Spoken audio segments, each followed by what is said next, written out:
நிச்சயமாக சொல்கிறேன், உங்களுக்கு அற்புதங்களை சாயப்பா இந்த ஆடியோ பதிவில் முடிஞ்சதுக்கப்புறம் செய்வார். நம்ப முடியலல்ல? நம்புறவங்களுக்கு 100% வெற்றி, நம்பாமல் இருப்பவர்களுக்கும் 0% வெற்றி. கெட்ட கனவு நிச்சயமாக பலிக்குது.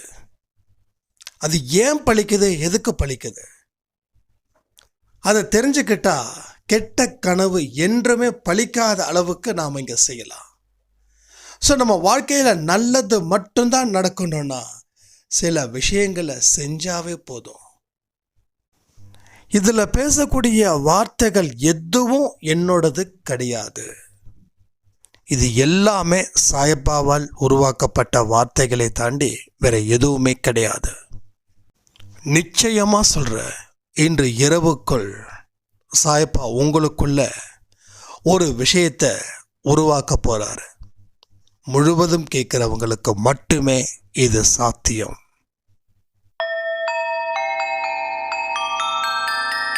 ஓம் சாயிரா சாயிரா, ஓம் சாயிரா சாயிரா, ஓம் சாயிரா சாயிரா, அன்பே சாயிரா, பேரன்பே சாயிரா, அகிலம் தளிக்க ஆத்மா விழிக்க அனுதினம் சாயிரா, எங்கள் அன்பே சாயிரா.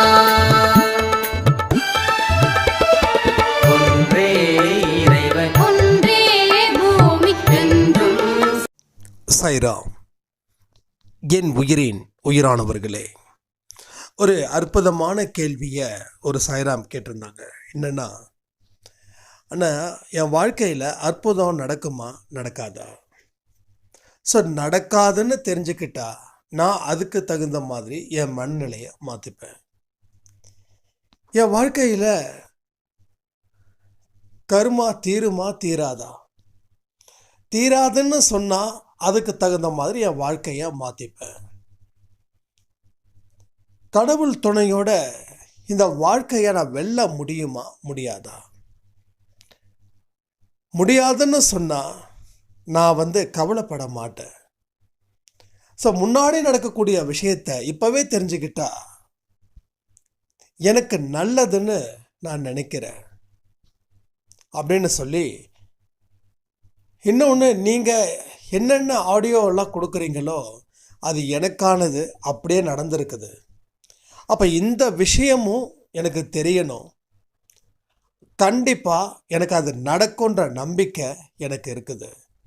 அதனால தான் நான் கேட்குறேன், எனக்கு நல்ல பதில்களை நீங்கள் கொடுக்கணும் அப்படின்னு சொல்லியிருந்தாங்க. இந்த கேள்விகள் எனக்கு ரொம்ப புதுசாக இருந்தது. அதே போல் அவங்க மனநிலையும் பார்க்கும்போது சரியான முறையில் தான் கேட்டிருக்காங்க அப்படின்னு தோணுது.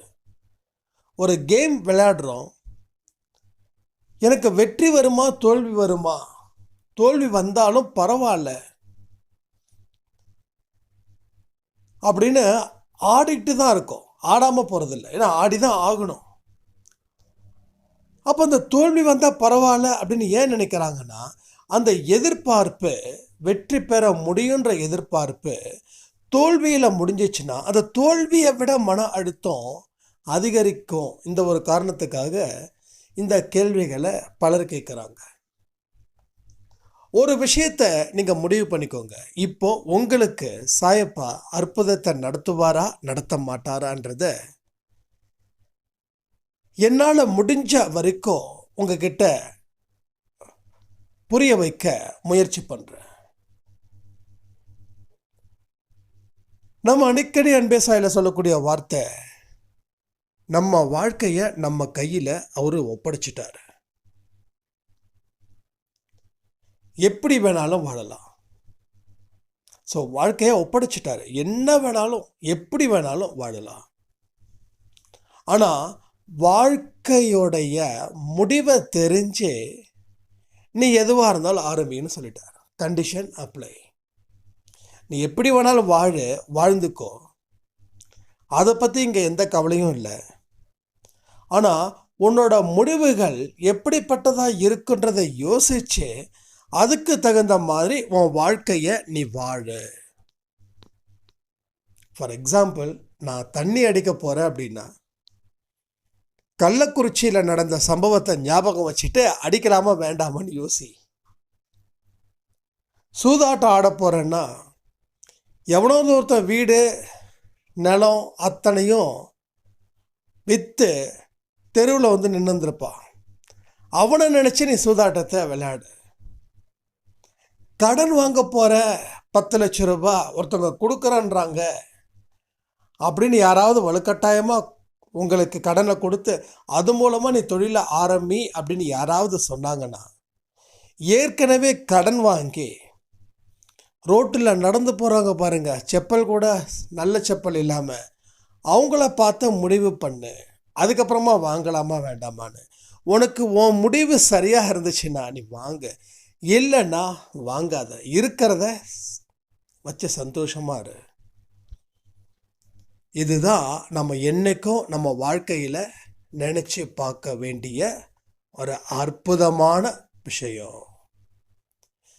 இந்த அற்புதமான விஷயத்தை நினச்சி பார்த்தா உங்கள் வாழ்க்கையில் அற்புதமும் நடக்கும். ஓகே, இப்போ சொல்கிறேன், எது நீங்கள் முடிவு பண்ணுறீங்களோ அது நிச்சயமாக உங்கள் வாழ்க்கையில் நடக்கும். எது முடிவு பண்ணாலும். இப்போ நான் நல்லா வாழணும் அப்படின்னு சொல்லி நீங்கள் முடிவு பண்ணுறீங்க. அந்த முடிவில் எந்த மாற்றத்தையும் ஏற்படுத்தலை. அதற்கு உரிய வழிகளை மட்டும்தான் நீங்கள் யோசிக்கிறீங்க, முயற்சி பண்ணுறீங்க, உழைக்கிறீங்க. இதில் இருந்து ஒரு இன்ச் கூட நீங்கள் நகரலை. இப்போ உங்கள் வாழ்க்கையில் நீங்கள் நினச்சது நடக்குமா நடக்காதா? இப்போ இன்னொருத்தவங்க இருக்காங்க, என் வாழ்க்கை கண்டிப்பாக நல்லா இருக்காது, மோசமான ஒரு நிலையில தான் அடைய போகுது, எனக்கு இருந்த துன்பம் கஷ்டம் அது மாதிரி, அதனால என் வாழ்க்கை முடிஞ்சிடுச்சு அப்படின்னு ஒருத்தவங்க நினைச்சிட்டாங்கன்னா அது நிச்சயமா நடந்தே தீரும். நீங்க நினைச்ச உடனே உங்களோட மூளை, உங்களோட புத்தி, உங்க கர்மா, உங்க ஆன்மா எல்லாமே அதுக்கு தகுந்த மாதிரி ரியாக்ட் பண்ணுது. அந்த ரியாக்ட் பண்றதால தான் நம்ம வாழ்க்கையில் நாம முன்னேற முடியாதுன்னு ஒரு பாயிண்ட்டை வச்சோம் இல்லையா, அது நம்ம வாழ்க்கையில் அப்படியே நடக்குது. சில பேர் சொல்லுவாங்க, அண்ணா நான் என்ன நினைச்சேனோ அது அப்படியே நடக்குதுண்ணா.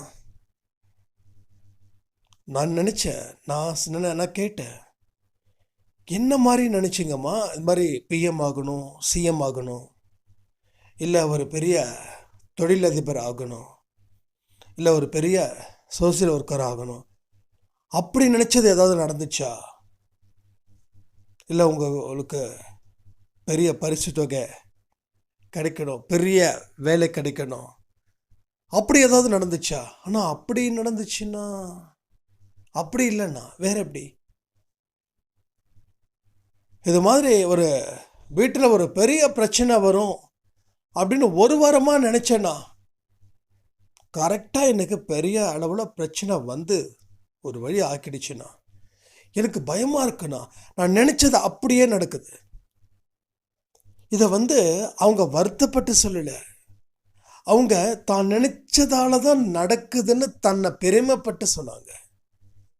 அது என்னங்க அது? மோசமான விஷயங்கள் நினைச்சா மட்டும் நடக்குது, நல்ல விஷயங்கள் 1000 நினைக்கிறோம் நடக்க மாட்டேங்குது. இது யாருக்காவது புரியுதா? புரிஞ்சவங்க கமெண்ட் பண்ணுங்க. மோசமான விஷயங்கள் 1000 நினைக்கிறோம் நடக்குது, அதை விட கோடி நினைக்கிறோம் நல்ல விஷயங்கள்.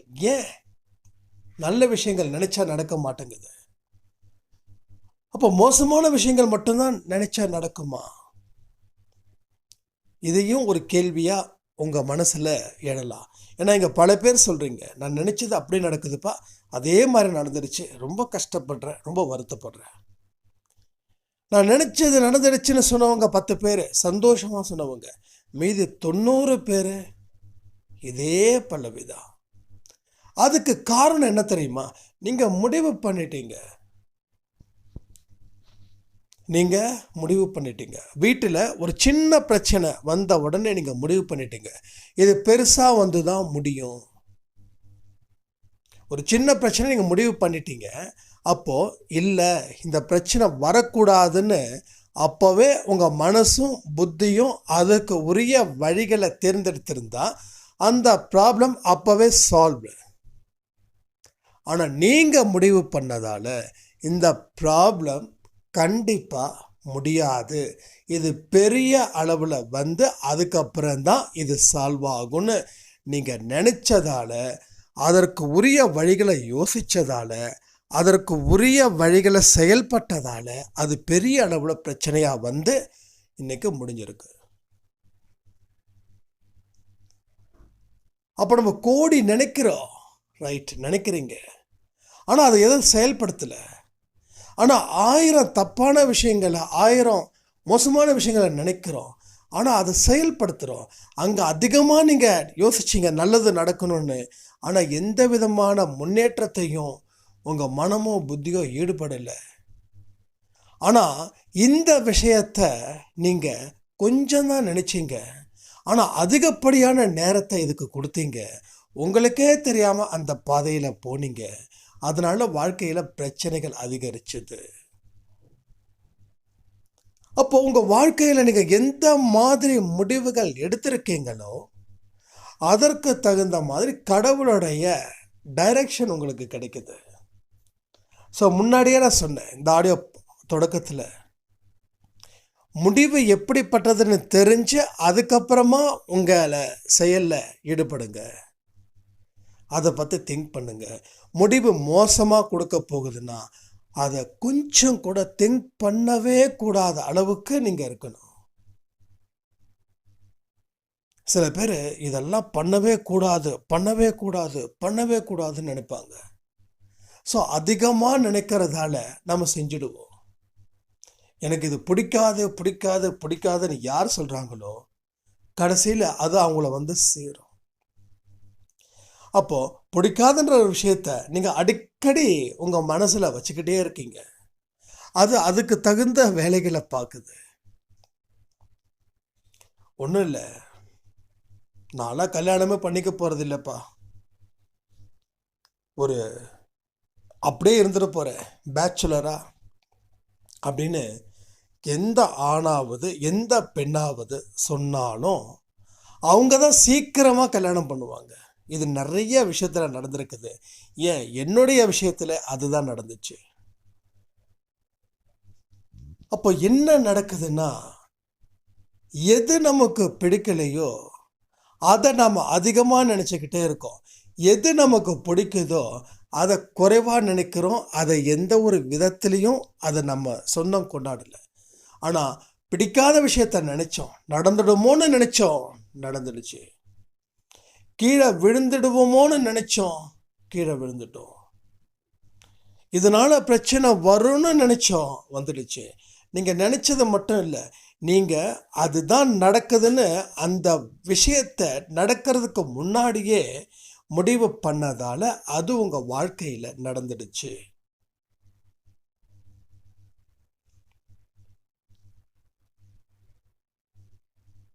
அப்போது இனிமே நம்ம வாழ்க்கையில் சரியான முறையில் நாம் நினைக்க ஆரம்பிச்சா நாம் என்ன டார்கெட் பண்ணுறோமோ அது நமக்கு நடந்தே தீரும். இது வரைக்கும் உங்கள் வாழ்க்கையில் நடந்ததை நான் சொன்னேன். இனி உங்கள் வாழ்க்கையில் எப்படி நடக்கணும் அப்படின்றத பற்றியும் நாம் இப்போ பேசுவோம். முன்னேறணும், சந்தோஷமாக இருக்கணும், நிம்மதியாக இருக்கணும், கடவுள் எனக்கு அற்புதத்தை செய்யணும். புரியுதா? கடவுள் உங்களுக்கு அற்புதத்தை செய்யணும். ஸோ உங்களுக்கு அற்புதம் செய்யக்கூடிய கடவுள் மிக பெரியவர். அவர் சர்வ சக்தி படைத்தவர். உங்களை எந்த காரணத்தை கொண்டும் விட்டு கொடுக்காதவர். உங்களை தீமையில் இருந்தும் வறுமையில் இருந்தும் காப்பாற்றுபவர். நோய் நொடிகளில் இருந்து உங்களை காப்பாற்றி ஆரோக்கியத்தை இடம்பெற செய்கிறவர். இது கடவுளை பற்றி உங்களுடைய அபிப்பிராயம். கடவுள் எனக்கு பொண்ணு கொடுப்பார், பொருளை கொடுப்பார்ன்றதை தாண்டி வாழ்க்கைக்கு என்ன தேவையோ அதை முதல்ல கொடுப்பாரு அப்படின்றத யோசிக்கணும். ஒரு பெரிய நோயாளின்னு வச்சுக்கோங்க, ஒரு 50-55 வயசு ஆகுது, ஒரு பெரிய நோய், எல்லா நோயும் இருக்குது. நடந்தா மூச்சு வாங்குது, உக்காந்தா இடுப்பு வலிக்குது, கால் வலி, கை வலி, எல்லா வலியும் இருக்குது. அவர்கிட்ட போயிட்டு இந்த அவனுக்கு 1 கோடி ரூபாய் கொடுக்குற அப்படின்னு சொன்னா அவர் வாங்குவாருன்னு நினைக்கிறீங்க? அவருக்கு தேவை இப்போ துட்டு இல்லை, வாழ்க்கையை சரியான முறையில் வாழ்வதற்கு உண்டான உடல். நல்லா கேட்டுக்கோங்க, உடல். நோய் இருக்கலாம், இருந்துட்டு போகுது. ஆனால் அன்றாடம் வாழக்கூடிய வாழ்க்கையில் அந்த நோய் அந்த மனுஷனை தாக்காத அளவுக்கு அந்த நோய் இருந்தால் போதும். நோயே இல்லைன்னு அவன் கேட்க மாட்டான். ஏன் கேட்க மாட்டான்னா, அதை விட மோசமான பலகீனமான ஒரு இடத்துல உட்காந்துருக்கான். ஒரே இடத்துல உட்காந்து ஒரே இடத்துல சாப்பிட்டு அங்கேயே எல்லாமுமா இருக்கிறவங்கிட்ட நீங்கள் காசை கொடுத்தா சந்தோஷப்படுவானா? அப்போ நாம் கடவுள்கிட்ட என்ன கேட்கணும்னா, முதல் இது எல்லா மனுஷனும் தப்பு பண்ணுறக்கூடிய விஷயம் இங்கே ஒன்று தான் இருக்குது. கடவுள்கிட்ட முதல்ல நம்ம என்ன கேட்கணும்? வாழ்வதற்கு உண்டான தேவைகள் என்னவோ அதை கேட்கணும். அதுதான் முதப்படி. என்ன தேவை நமக்கு? நான் இப்போ உங்ககிட்ட கேட்குறேன், உங்களுக்கு என்ன தேவை? கமெண்ட் பண்ணுறீங்களா? வாழ்வதற்கு உண்டான தேவை. நான் மறுபடியும் சொல்கிறேன், வாழ்வதற்கு என்ன தேவை? பணம் தேவையா? அப்போ அந்த உடம்பு சரியில்லாதவங்களுக்கு காசை கொடுத்தா எல்லாமே சரியாயிடுமா? ஆகாது. அப்போ அடிப்படை தேவை என்ன வேணும்? ஆரோக்கியமாக இருக்கணும், உழைக்கணும், எல்லாருக்கிட்டையும் அன்பாக இருக்கணும், மற்றவங்களும் நம்ம மேலே அன்பாக இருக்கணும். இதுதான் ஒரு மனுஷனுக்கு தேவை. இதை தாண்டி எதை கேட்டாலும் அது அவனுக்கு எப்பயுமே ஒரு டெம்பரவரி தான். ஸோ நிரந்தரமாக எது உங்களை சந்தோஷப்படுத்துது? ஸோ ஏழையாக இருக்கிறவனுக்கு பணம் தேவை, பணக்காரனாக இருக்கிறவனுக்கு உடல்நிலை தேவை. ஸோ ஏழையாக இருப்பார், 90 வயசு 60 வயசு பெரியவர், ஆனால் அவருக்கும் ஆரோக்கியமாக இருப்பார். காசு மட்டும்தான் இல்லை, அவரை காசை கொடுத்தா ஹாப்பி. பட் பெரிய பணக்காரராக ஒருத்தர் இருப்பார், அவருக்கு உடம்புல நோய். அப்போ எல்லாருக்குமே ஒவ்வொரு மனுஷனுக்கும் ஒவ்வொரு விதமான சந்தோஷம். ஒருத்தவனுக்கு ஆரோக்கியமும் இருக்கும், பணமும் இருக்கும், ஆனால் அவனுக்கு ஒரு ஆசை இருக்கும். என்னது? ஒரு பெரிய பதவி. அந்த பதவியில் இருக்கிறவங்களுக்கு ஆசை இருக்கும். என்னது? எப்பயுமே ஒன்று இதுக்கு மேலே போகணும், இல்லை இதை மெயின்டைன் பண்ணணும். அப்போ எல்லாருக்குமே ஒரு எதிர்பார்ப்பு இருந்துக்கிட்டே இருக்குது. இந்த நாட்டில் இருக்கிற பிரசிடெண்ட்டுக்கு கூட ஆசை இருக்கும், இந்த நம்ம நாட்டில் இருக்கக்கூட பிரதமருக்கு கூட ஆசை இருக்கும், நம்ம நாட்டில் இருக்கக்கூடிய சிஎம்க்கு கூட ஆசை இருக்கும் தானே? அப்போ எல்லாருக்கும் ஏதோ ஒரு விதத்தில் ஒரு சந்தோஷம் தேவைப்படுது. அப்போது எல்லாருடைய இதையும் ஒரு ஸ்டேஜில் எனக்கு இது கிடைச்சதுன்னா நான் ஹாப்பி அப்படின்னு சொல்லவே முடியாது. அப்போ நாம் என்ன பண்ணணும்? இப்போ இன்னைக்கு இந்த நிமிஷம் இந்த நொடி எனக்கானதுன்னு சொல்லி நன்றி உணர்வோட வாழ முயற்சிகள் செய்யணும். என் உடம்பு மட்டும் சரியாயிடுச்சுன்னா நான் எல்லாத்தையும் சாதிச்சிடுவேன் அப்படின்னா திருப்பி ஒரு கேள்வி உங்களுக்குள்ள கேளுங்க. அப்போ உடம்பு நல்லா இருக்கும்போது ஏன் நீ சாதிக்கல? பிறந்ததுலேருந்து அவனுக்கு உடம்பு சரியில்லாமல் போச்சு. சரி, பிறந்ததுலேருந்து அவனுக்கு உடம்பு சரியில்லாமல் கூட போயிருக்கலாம். ஆனால் அந்த இடத்துல கடவுள் ஏதாவது ஒரு அறிவை கொடுக்காமல இருந்திருப்பாரு. இந்த ஊனமுற்றவர்கள் இருக்காங்க பாருங்க, அவங்களுக்கு சிறப்பான ஒரு வாழ்க்கை இருக்கும். ஆனால் அவங்க ஏன் அந்த சிறப்பான நிலையை அடையல தெரியுமா? தன்னை பற்றி ஒரு பரிதாபம். வெளியில் நிறைய பேர் தான் மேலே பரிதாபப்படுறதும் தாம் இவங்க மேலே பரிதாபப்படுறதும் தான் காரணம். ஆனால் அவங்க மட்டும் துணிஞ்ச வாழ்க்கையில் போராடினாங்கன்னு வச்சுக்கோங்க, அவங்கள தாண்டி யாராலையும் வெற்றி பெற முடியாது. இதை எழுதி வச்சுக்கோங்க. காது கேளாதவர்களாக இருக்கட்டும், கண்ணு தெரியாதவர்களாக இருக்கட்டும், அவங்க திறமை அதான் கடவுள் படைச்ச, கடவுள் கொடுத்த அதிசயம். கடவுள் எல்லா மனுஷனுக்கும் அற்புதத்தை வாரி வாரி வழங்குறார், எல்லா மனுஷனுக்கும். இப்போ சைராம் கேட்டாங்க இல்லையா அந்த கேள்வியில், அது நல்ல கேள்விதான். நான் யாரையுமே இதெல்லாம் கேள்வி கேட்குறாங்களேன்னு சொல்லி வருத்தப்படலை. இந்த கேள்விகள் மூலமாக நான் என்னை சிந்திக்க வைக்கிறதுக்கு உண்டான விஷயங்கள் இது அத்தனையுமே. ஸோ எல்லாத்துக்கும், எல்லா உயிரினத்துக்கும், மயிலுக்கு பாருங்க, காலையில் எந்திரிச்சா 5:30-6 மணிக்கு நான் எந்திரிக்கிறேன். என்ன மாதிரியான ஆட்டம் தெரியுமா மயில்.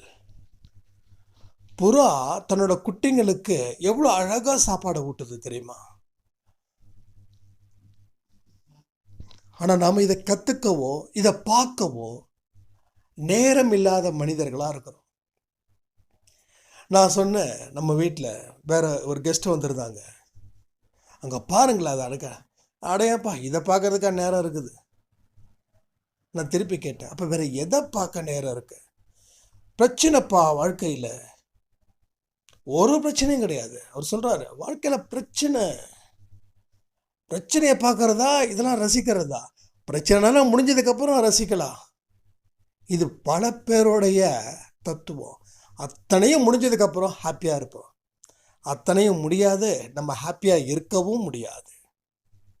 எங்கெங்கெல்லாம் கேப் இருக்குதோ அங்கங்கெல்லாம் சந்தோஷத்தை ஃபில் பண்ணாதான் நாம் நினச்ச வாழ்க்கையை நம்ம வாழலாம். சிரிக்கிற வேண்டிய நேரத்தில் சிரிச்சிடுங்க, வாழ வேண்டிய நேரத்தில் வாழ்ந்துடுங்க. வாழ வேண்டிய நேரத்தில் வாழாமல் வாழ்க்கை முடிஞ்ச அந்த எட்ஜில் வாழணும்னு ஆசைப்படுறவங்க தான் மனிதர்கள். அப்போ தான் மனுஷனுக்கு தெரியுது, சம்பாதிக்கிறோன்னு சொல்லி ஊராக சுற்றணும், நாடாக சுற்றணும். ஆனால் இன்னைக்கு ரிட்டையர் ஆகி வீட்டை உட்காந்தா எல்லாரும் அவங்கவுங்க சம்பாதிக்க போயிட்டாங்க.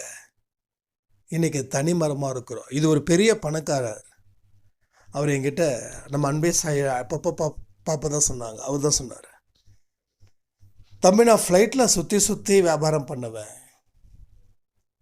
எல்லாம் நல்லா சம்பாதிச்சுட்டு அதுக்கப்புறமா ஒரு நல்ல இடம் வாங்கி ஒரு நல்ல பண்ணை வீடு மாதிரி வாங்கி நல்லா சூப்பராக இருக்கலான்னு பார்த்தா நான் ரிட்டையர் ஆகிறதுக்குள்ளே அவன் என் பையன் இன்னொரு நாட்டுக்கு போயிட்டான், என் 2வது பையன் இன்னொரு நாட்டுக்கு போயிட்டா, என்னோட பொண்ணு அவங்களும் வேற நாட்டுக்கு போயிட்டாங்க. இப்போது நாங்கள் எங்கே போய் இப்போ பண்ணை வீட்டில் தங்குறது வயசான காலத்தில்? அதனால் நாங்கள் ஒரு அப்பார்ட்மெண்ட் வாங்கியிருக்கோம். அதனால் வாழ வேண்டிய நேரத்தில் வாழ்ந்துடணும்ப்பா அப்படின்னு சொன்னாங்க. ஸோ மனுஷங்க பண்ணக்கூடிய மிகப்பெரிய தவறு அது ஒன்று தான். நாளைக்கு சந்தோஷமாக இருந்துக்கலாம், இன்றைக்கி உழைக்கலாம் அப்படின்னு நினைக்கிறீங்க. ஏன் உழைச்சிக்கிட்டே சந்தோஷமாக இருக்க முடியாதா என்ன?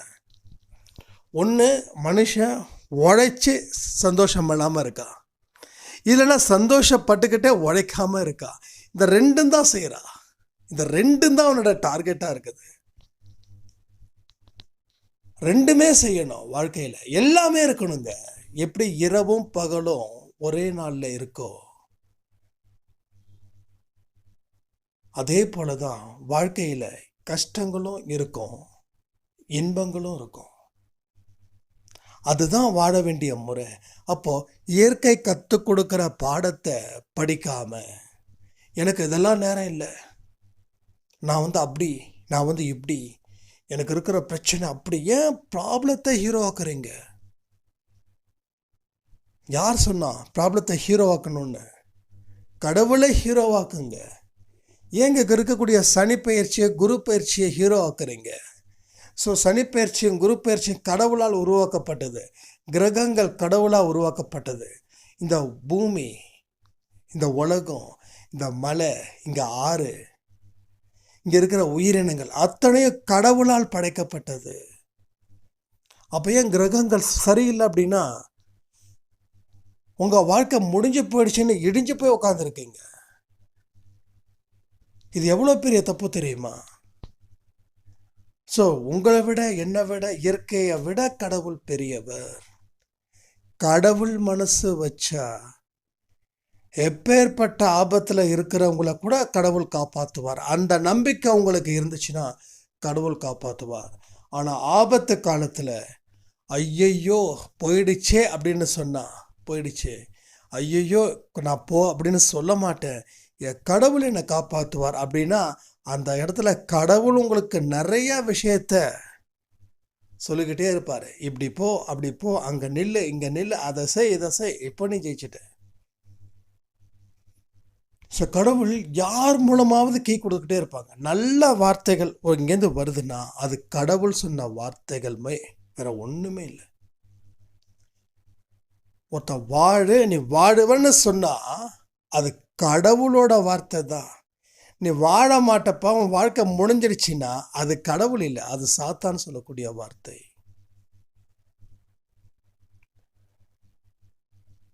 ஒரு மூவி நான் உங்களுக்கு சொல்லியிருக்கேன், சிங்கப்பூர் சலூன் அப்படின்னு. அந்த மூவியில் வர ஹீரோ நல்லா சூப்பராக ஆக்ட் பண்ணியிருப்பாங்க, ஆர்ஜே பாலாஜி. எனக்கு பெருசாக அவர் மூவி மேலெல்லாம் ரொம்ப இன்ட்ரெஸ்ட்டு கிடையாது. அன்னைக்கு ஒரு நாள் நம்ம நேட்டிவ் பிளேஸ் போகும்போது சரி மூவிக்கு போகலான்னு சொல்லி வலுக்கட்டாயமாக நம்ம கூட்டு போயிட்டாங்க. சரி ஓகே, என்னமோ நமக்கு கையில் மொபைல் இருக்குது, நீங்கள் கமெண்ட்லாம் பண்ணுவீங்க, அப்படியே நமக்கு டைம் ஓடிடும். அப்படின்னா நமக்கு டைமிங் முக்கியம் இல்லை. அந்த டைமிங்கில் அது கமெண்ட் பார்க்குற டைம், அந்த டைமு சரி அப்படின்னு. ஆனால் அந்த மூவி பார்க்க என்னோட என்ன கேரக்டர்ஸில் நான் எவ்வளோ கஷ்டப்பட்டு, எவ்வளோ மிதிப்பட்டு, எவ்வளோ துயரம், துக்கம் எல்லாம் அடைஞ்சு வாழவே முடியாதுன்ற நிலைக்கு தள்ளப்பட்டு சூசைட் பண்ணுற அளவுக்கு நான் வந்தேனோ, அந்த மூவியில் அப்படியே காட்டியிருப்பாங்க. இது என்னுடைய ஓன் ஸ்டோரி. அது ஒருவேளை ஆர்ஜே பாலாஜி என்னோட ஓன் ஸ்டோரிக்கு கேள்விப்பட்டு எடுத்திருக்காரோன்ற டவுட்டு மாதிரி இருந்துச்சுன்னா அப்புறம் அந்த மூவி பாருங்கள். அப்போ அந்த அரவிந்த் சாமி கேரக்டர் சூப்பராக இருக்கும், செம்மையாக இருக்கும். அது பார்க்கும்போது எனக்கு விஷ்ணுக்கெல்லாம் அப்படியே மெய் செலுத்திடுச்சு, அப்படியே கண்ணெல்லாம் கலங்கிடுச்சு. எனக்கு இப்போ நினச்சா கூட டோட்டலி எமோஷ்னல். அந்த கேரக்டர்ஸ் அந்த இடத்துல வரும்போது அப்படியே அது கூட இன்னொரு சாயனம் கூட சொல்லியிருந்தாங்க. ஆனால் நீங்கள் சொன்ன மாதிரி அன்பே சாயா நான் அந்த மூவியை பார்த்தேன். அன்பே சாயில் சொல்லப்பட்ட விஷயங்கள் அப்படியே அதில் எக்ஸாக்டாக இருக்குது அப்படின்னு சொன்னாங்க. உண்மையிலே சொல்கிறேன், நல்ல வார்த்தைகளை எல்லாரும் அப்படி தான் பேச முடியும். அதாவது கடவுளோட வார்த்தைகள் இது அத்தனையும். இந்த வேர்ட்ஸ் எங்கேருந்து வருதுன்னா கடவுள்கிட்டேருந்து வருது, நம்மக்கிட்டேருந்து, என்கிட்டேருந்து வரல. அதை நிச்சயமாக என்னால் தெளிவாக சொல்ல முடியும். இது என்கிட்ட இருந்து வரவே இல்லை, வரவும் வராது. ஒரு நாளைக்கு 4 ஆடியோ நான் கொடுக்குறேன். உங்களுக்கு தெரியும், வெற்றி நிச்சயம் சாயும் சத்தியம் அது 10 நிமிஷம், 12 மணி ஆடியோ, 8 மணி ஆடியோ, சாய் குரலில் ஒரு ஆடியோ. ஒரு நாளைக்கு எத்தனை ஆடியோ? 4 ஆடியோ. நான் அலாரம் வச்சு பேசிகிட்டு இருக்கேன். நான் பேச வேண்டிய வார்த்தைகள் நிறைய இருக்குது. என்ன பேச போகிறோன்னா தலையை போட்டு பிச்சுக்கல. அப்போ எங்கேருந்து வருது? அங்கேருந்து வருது. நம்ம ப்ரொடியூஸ் பண்ணால் நமக்கு ஒரு ஸ்டேஜுக்கு மேலே பண்ண முடியாது. அப்போ அங்கே இருந்து அத்தனையும் வந்துக்கிட்டே இருக்குது. வரதை அதை அப்படியே நான் உங்களுக்கு ஃபார்வர்ட் பண்ணிகிட்ருக்கேன், அவ்வளோதான். நான் அதில் 100% நம்புகிறேன். 100%. அதில் எந்த மாற்றமும் இல்லை. அதே போல் நீங்களும் ஒரு விஷயத்தை நம்புங்க, உங்களுக்கு கிடைக்கக்கூடிய அத்தனை விஷயங்களும் கடவுள் மூலமாக வருது, சந்தோஷ் மூலமாக இல்லை. சில பேர் என்னை வந்து பாராட்டுவாங்க, எனக்கு அந்த பாராட்டுக்கு கொஞ்சம் கூட வந்து ஒரு பர்சன்டேஜ் கூட எனக்கு அது சந்தோஷம் இல்லை. ஏன்னா இது எங்கேருந்து வருதுன்னு எனக்கு தெரியுது. ஒருவேளை என்கிட்டேருந்து வருதுன்னா நான் கொஞ்சம் காலரை தூக்கி விட்டுக்கலாம். நான் உங்கள் மேலே சத்தியம், என் மேலே சத்தியமாக சொல்கிறேன், இது என்கிட்டேருந்து வரலை, எந்த வார்த்தையும் வரலை. மைக் எடுக்கிறேன், பேசுகிறேன், அவ்வளோதான், வேறு எதுவுமே கிடையாது. சில சாயிராம் கேள்வி கேட்குறாங்க, அதுக்குரிய பதில். இந்த பதில்களை நான் பேசணும்னு நான் வந்து ப்ரிப்பேர் கூட பண்ணலைங்க, அது உங்களுக்கே தெரியும். சாயிராம் கேட்டாங்க, இல்லை நீங்கள் ப்ரிப்பேர் பண்ணாமல் எப்படி பேச முடியும்? நான் சொன்னேன்மா, இங்கே பாருங்கள், சாயப்பா தான் என்னோடய உயிர், அவர் மேலே சத்தியம் பண்ணி கூட சொல்கிறேன். இல்லைண்ணா, நீங்கள் அப்படி நினச்சிக்க வேண்டாம், எங்களுக்கும் ரொம்ப ஆசையாக இருக்குது பேசுகிறது. நீங்கள் நல்ல விஷயத்தை செய்யுங்க, என்னை விட நீங்கள் பல மடங்கு பேசுகிறதுக்கு சாயப்பா உதவிகள் செய்வா. சாயப்பா எங்கே உதவி செய்வாருன்னா, என்னைக்கு அவருடைய பார்வையில் நாம் இருக்கோமோ, அவரோட கையை இறுக்கமாக பிடிச்சிருக்கோமோ, அதுதான் அதனோட தொடக்கம். எல்லாருக்கும் ஒரு திறமை இருக்குன்னு சொன்ன மாதிரி எனக்கு இதை திறமை கொடுத்தாரு, உங்களுக்கு இதை விட பெஸ்டான ஒரு திறமையை கொடுப்பாரு. அப்போ ஒவ்வொரு மனுஷனுக்கும் ஒவ்வொரு விதமான ஃபேஸ், அதே போல் ஒவ்வொரு மனுஷனுக்கும் ஒவ்வொரு விதமான ஸ்கில். அந்த ஸ்கில்லை தேடி எடுத்துகிட்டு வந்து உங்ககிட்ட கொடுத்து உங்களை அதில் இருந்து கொண்டு வருவார். இதுதான் அவர் செய்யக்கூடிய விஷயங்கள். இதை புரிஞ்சுக்கிட்டா குழப்பங்கள் தீரும், யாருக்கு சாயப்பா அற்புதங்கள் செய்வார்ன்ற விஷயமும் புரியும். அதனால் இதை நீங்கள் தெளிவாக, கரெக்டாக, எக்ஸாக்டாக புரிஞ்சுக்கிட்டு ஒரு கட்டத்தையும் சரியான முறையில் நகர்த்துங்க. கண்டிப்பாக சொல்கிறேன், அற்புதங்கள் உங்களுக்கு நிச்சயமாக கிடைக்குன்னு சொல்லி இந்த ஆடியோவை முடிக்கிறேன். ஜெய் சாய்ராம்.